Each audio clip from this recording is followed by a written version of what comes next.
Number 1، اس انقلاب کا ایک فائدہ یہ ہوا کہ توہماتی دور کا خاتمہ ہو گیا۔ توہم پرستی کیا ہے؟ توہم پرستی نام ہے حقائق کی بنیاد پر رائے قائم کرنے کے بجائے مفروضات و قیاسات کی بنیاد پر رائے قائم کرنے کا۔ مثلا یہ فرض کر لینا کہ جب کسی بڑے آدمی کی موت ہوتی ہے تو سورج یا چاند گہنا جاتے ہیں۔ یہ دہن اسلام کی طرف بڑھنے میں سب سے بڑی رکاوٹ ہے۔ ایسا آدمی حقائق واقعی کی بنیاد پر اسلام اور غیر اسلام کا جائزہ نہیں لیتا، بلکہ پیشگی مفروضات کی بنیاد پر بلا دلیل ایک کو صحیح اور دوسرے کو غلط مان لیتا ہے۔ مثلا اسلام تاریخی طور پر ایک مستند دین ہے اور دیگر تمام مذاہب تاریخی اسناد سے محروم ہیں، مگر توہمات کے دور میں انسان اس کو اہمیت نہیں دے پاتا تھا۔ جدید دور نے اس کو پوری اہمیت کے ساتھ لیا، چنانچہ موجودہ زمانے میں تنقید عالیہ ہائر کرٹیسزم کے نام سے ایک مستقل فن وجود میں آ گیا ہے۔ اس فن کے تحت یہ حقیقت پوری طرح مسلم ہو گئی ہے کہ تاریخی طور پر معتبر دین صرف اسلام ہے، دوسرے ادیان کو تاریخی اعتباریت کا درجہ حاصل نہیں۔ نمبر 2، سائنسی ذہن نے کائنات کو تجربہ اور مشاہدے کی روشنی میں جاننے کی کوشش کی۔ اس کے نتیجے میں کائنات میں چھپے ہوئے ایسے فطری حقائق انسان کے علم میں آئے جو اسلام کی تعلیمات کی تصدیق اعلیٰ سطح پر کر رہے ہیں۔ مثال کے طور پر انسان کی تحقیق نے بتایا کہ کائنات میں ہر جگہ ایک ہی قانون فطرت کار فرما ہے۔ جو قانون زمین کے احوال پر حکمراں ہے، وہی قانون کائنات کے دور دراز مقامات پر بھی حکمراں ہے۔ اس سے یہ ثابت ہو جاتا ہے کہ اس کائنات کا خدا صرف ایک ہے، دو خدا یا بہت سے خداؤں کی اس کائنات میں گنجائش نہیں۔ نمبر 3، دین توحید کو قدیم زمانے میں اختیار کرنے کے لیے ایک علمی رکاوٹ قدیم فلسفہ بھی تھا۔ قدیم زمانے میں فلسفے کو غالب علم کا مقام حاصل تھا۔ تعلیم یافتہ طبقے کے سوچنے کی دہنی زمین اس زمانے میں فلسفہ ہوتا تھا۔ اس کے نتیجے میں دین توحید کی راہ میں ایک بہت بڑی مصنوعی رکاوٹ حائل ہو گئی تھی۔ قدیم فلسفے کا آخری نشانہ ہمیشہ سے آخری سچائی کی تلاش رہا ہے، مگر یہ ایک حقیقت ہے کہ تقریباً 5000 سال کی شاندار تاریخ کے باوجود فلسفہ اپنے نشانے تک پہنچنے میں مکمل طور پر ناکام رہا۔ اس کی سب سے بڑی وجہ یہ ہے کہ فلسفہ انسان کی محدودیتوں یعنی لیمیٹیشنز کا ادراک نہ کر سکا۔ وہ آخری سچائی تک پہنچنے کے لیے ساری کوششیں صرف کرتا رہا، جبکہ انسان اپنی محدود صلاحیتوں کی وجہ سے بطور خود آخری سچائی تک پہنچ ہی نہ سکتا تھا۔ اس فلسفیانہ طرز فکر کی وجہ سے ہزاروں برس تک انسان یہ چاہتا رہا کہ دین توحید کی بنیاد جن اساسی عقائد پر قائم ہے اس کو انسان کے لیے مکمل طور پر معلوم اور مشاہد بنا دیا جائے، مگر یہ تمام غیبی حقیقتیں تھیں اور انسان اپنی موجودہ صلاحیتوں کے ساتھ ان غیبی حقیقتوں کا کامل ادراک نہیں کر سکتا۔ جدید سائنس کا دینی نقطہ نظر سے سب سے بڑا کارنامہ یہ ہے کہ اس نے اس مفروضے کو ڈھا دیا۔ اس نے آخری طور پر یہ ثابت کر دیا کہ انسان کی صلاحیتیں محدود ہیں۔ وہ اپنی محدودیت کی وجہ سے حقیقت کا کلی ادراک نہیں کر سکتا۔ قدیم فلسفے کے پیدا کردہ ذہنی زمین اب ساری دنیا میں دفاعی حیثیت کے مقام پر جا چکی ہے، اور اب سائنس کی دریافت کردہ ذہنی زمین کو علمی دنیا میں غالب مقام حاصل ہے۔ ذہن کی اس تبدیلی نے دین توحید کے لیے راستہ صاف کر دیا ہے۔ اب اس نقطہ نظر کو کم از کم بالواسطہ طور پر مکمل علمی تائید حاصل ہے کہ انسان کے لیے اس کے سوا چارہ نہیں کہ حقیقت اعلیٰ کو پانے کے لیے وہ پیغمبر کی اطلاع کا اعتبار کرے۔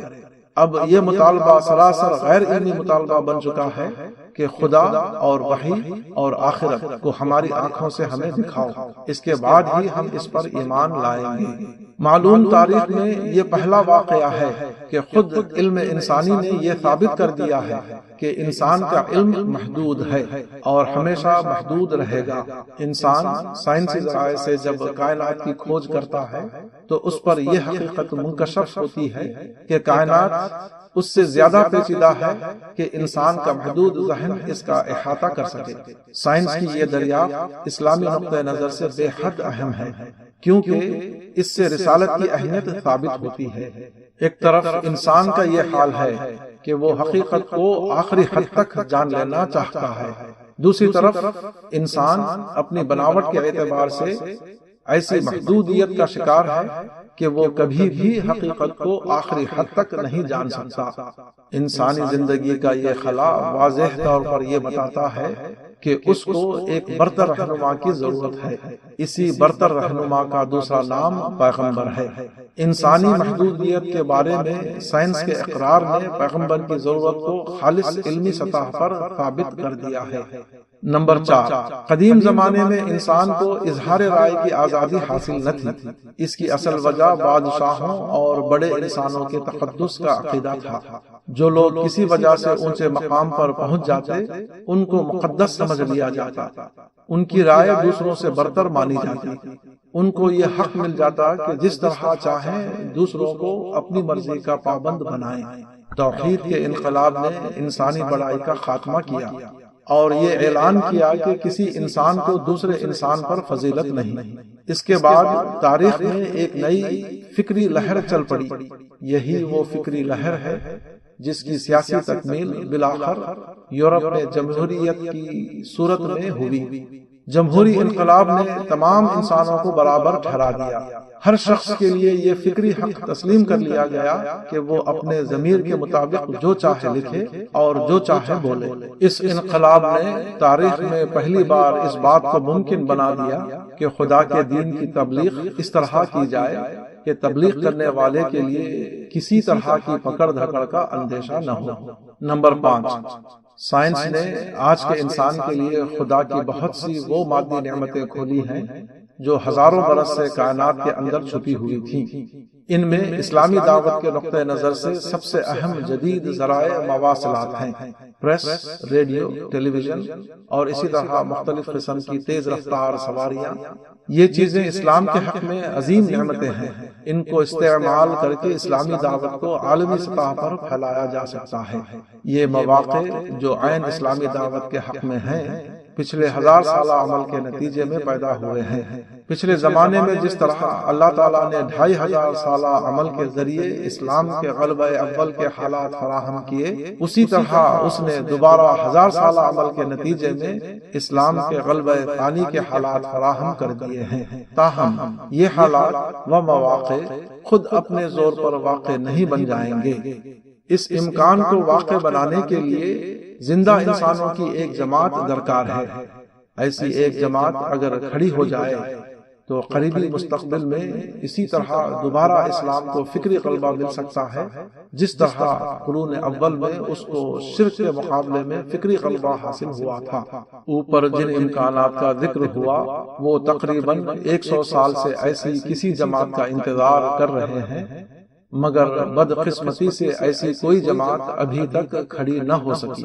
اس میں شک نہیں کہ پچھلے 100 سال کے اندر ہمارے یہاں بے شمار جماعتیں اور تحریکیں اٹھی ہیں، مگر یہ تحریکیں وقتی حالات خصوصاً سیاسی حالات کے رد عمل کے طور پر اٹھی، نہ کہ اس ربانی شعور کے تحت جو پچھلے 1000 سال سے تاریخ کے اندر کام کرتا رہا ہے اور 14ویں صدی ہجری میں اپنی تکمیل کو پہنچا ہے۔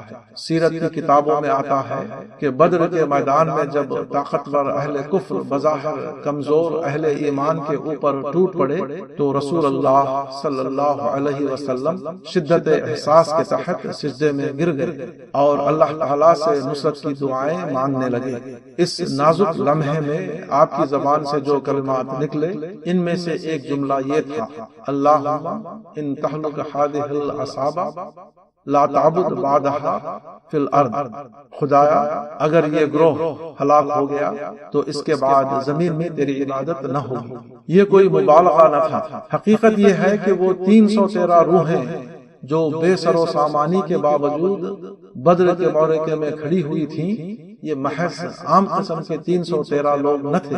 یہ عصابہ دراصل وہ گروہ تھا جس پر 2500 سالہ تاریخ منتہی ہوئی تھی۔ اسی طرح آج دوبارہ ایک نیا عصابہ یعنی گروہ درکار ہے جس پر پچھلی 1000 سالہ تاریخ منتہی ہوئی ہو، جو اپنے شعور کے اعتبار سے پچھلی 1000 سالہ تاریخ کا وارث ہو، جو اپنے کردار کے اعتبار سے ان امکانات کو واقع بنانے کا اٹل ارادہ اپنے اندر لیے ہوئے ہو، جو سنجیدہ فیصلے کی اس حد پر پہنچا ہوا ہو جہاں پہنچ کر آدمی اس قابل ہو جاتا کہ وہ اپنے مقصد سے پوری طرح وابستہ رہے، کوئی بھی خارجی واقعہ اس کو اس کے نشانے سے ہٹانے والا ثابت نہ ہو۔